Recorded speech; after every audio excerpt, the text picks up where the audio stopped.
Welcome to The Big Idea. I'm your host, Faith Lark. Today, on The Big Idea, have you ever felt that gnawing sense of injustice, the feeling that the world should be better? Today, we explore how that fire ignited within Karl Marx, driving him to challenge the very foundations of society. But what happens when the ideals meant to liberate become twisted into instruments of oppression? And what can we learn from his failures? Have you ever watched someone's life work get twisted into something they never intended? Picture London, 1860. Through the fog and grime of the Industrial Revolution, a bearded man stands frozen, watching a scene that would haunt him forever. A starving child reaches for an apple, the merchant's whip cracks, blood meets cobblestone. Karl Marx's fists clench until his knuckles turn white, but he doesn't intervene. Instead, he turns to his notebook and writes furiously because he sees something deeper. Not just one cruel merchant, but an entire system built on such cruelties. You might recognize that feeling of witnessing injustice and knowing you must act. For Marx, it began in his childhood home in Trier, Germany. Born to a Jewish family forced to convert to Christianity to maintain their social standing, young Karl learned early about society's hidden rules and hypocrisies.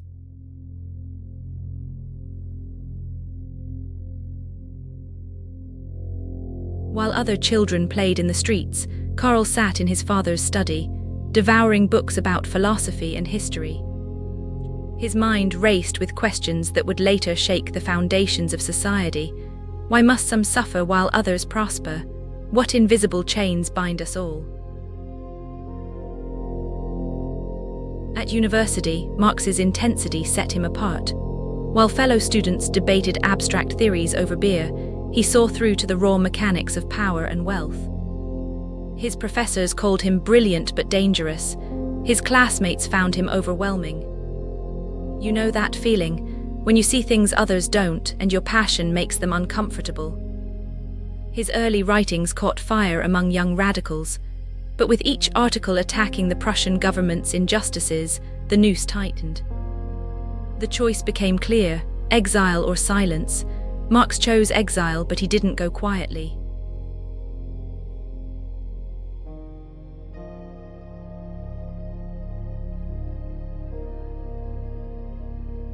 Imagine Paris in 1843. The air crackles with revolutionary energy. In smoky cafes and hidden printing houses, dreamers and rebels plot a new world. Here, Marx meets Friedrich Engels, a factory owner's son who shares his vision of exposing capitalism's contradictions. Together, they begin work on what will become the Communist Manifesto. Their collaboration transforms both men. Engels provides the real-world examples from his father's factories. Marx supplies the theoretical framework. They work through nights, fueled by coffee and righteous anger.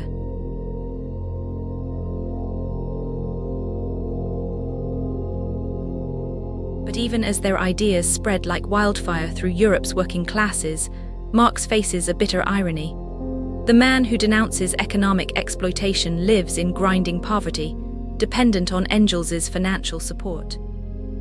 His family shivers in unheated rooms while he writes about the workers' paradise to come. Personal tragedy stalks Marx relentlessly.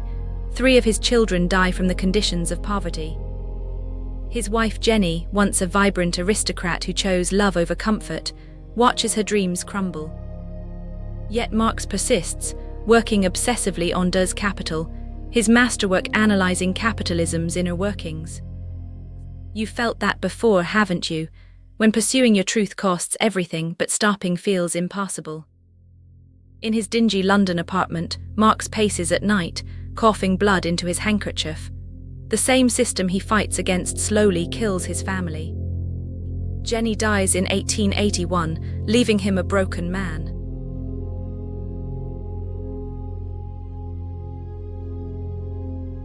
But still he works, still he fights. If you're enjoying The Big Idea, please like, subscribe, and scan the QR code for our free 7-day email course, Mental Models Mastery.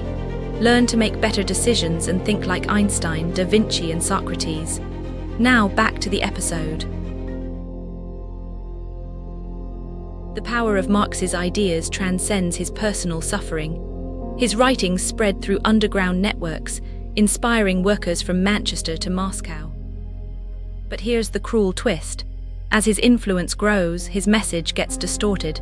Those claiming to follow his ideas create systems of oppression he would have despised. You see, Marx never advocated for totalitarian state control. His vision was of a world where workers controlled their own destiny, where human creativity could flourish free from exploitation. Instead, his theories become weapons in the hands of those seeking power. The man who wrote about ending alienation becomes himself alienated from his own legacy. In his last years, Marx watches his life's work transform into something unrecognizable. The revolution he envisioned, democratic, humanist, liberating, gets twisted into authoritarian nightmares. Yet his core insights about capitalism's contradictions and the struggle for human dignity remain painfully relevant. When Marx dies in 1883, only 11 people attend his funeral, but his ideas refuse to die. They evolve, adapt, and find new expression in each generation's fight for justice. Return to that London marketplace. The merchant's whip still cracks, though the forms of exploitation have grown more subtle. That child still reaches for the apple, though today's hungers might be different. And somewhere someone still stands watching, fists clenched, ready to question everything. Here's what Marx's life teaches us. Your outsider's vision, that ability to see what others ignore, isn't a curse. It's a gift. When you notice the contradictions others accept, when you feel that burning need to change what seems unchangeable, you're carrying a spark of the same fire that drove Marx. The question isn't whether you'll face resistance, you will. The question is, what will you do with your insights? How will you protect them from distortion while fighting to make them real? Marx's tragic genius was seeing through society's illusions to its underlying structures. His fatal flaw was underestimating how power corrupts even the noblest ideas. Your challenge is to walk that line, to fight for change while remaining human, to question everything while staying grounded in compassion. Look around your world today. What invisible chains do you see? What truths are you afraid to speak? Marx's life wasn't just about economics. It was about the courage to question, the willingness to sacrifice for truth, and the wisdom to know that every revolution begins with a single person saying, "This isn't right." The apple still hangs in the marketplace. Will you be the one to reach for it? On the next episode of The Big Idea, the hero of this episode discovered something that ultimately reshaped society's understanding of capital. But what happens when those very structures of power are challenged, not just economically, but philosophically and socially? Imagine a world where the fight against oppression evolves, moving from class struggle to a broader concept of autonomy and self-organization. What if I told you that the next figure we'll explore took Marx's ideas and ran with them, straight into the heart of contemporary social movements? This changes everything, because we're about to dive into the world of Antonio Negri, a thinker who dared to reimagine revolution in the face of globalization. Get ready to question everything you thought you knew about power, resistance, and the very nature of empire. Please like, subscribe, and scan the QR code, or follow the pinned link to get our free 7-day email course, Mental Models Mastery. 7 mental models used by humanity's greatest minds. Think clearer, decide faster, and spot opportunities everyone misses. Click the video that just popped up to watch the next one in this series. Or for episode summaries, behind-the-scenes info, and more, go to daily8.com/bi. Thanks for watching.